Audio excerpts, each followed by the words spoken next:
Starting this spring, work will begin on two bridges on 2nd Avenue in Des Moines.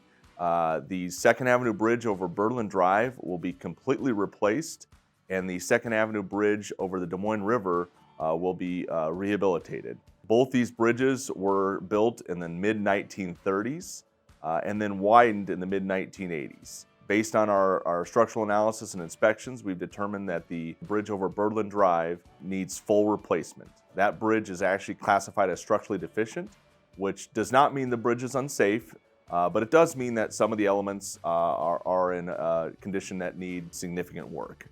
Since we're replacing the bridge over Birdland Drive, now would be the best time to rehabilitate and improve the bridge over the Des Moines River. That bridge is about 500 feet long. The deck and bridge itself is in good condition to provide a long service life.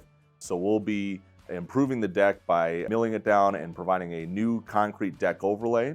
We'll also be blasting and cleaning the steel beams and steel components of the superstructure of the bridge and then repainting those steel elements. The city is committed to maintaining its bridges in a manner that ensures the safe traveling of the public.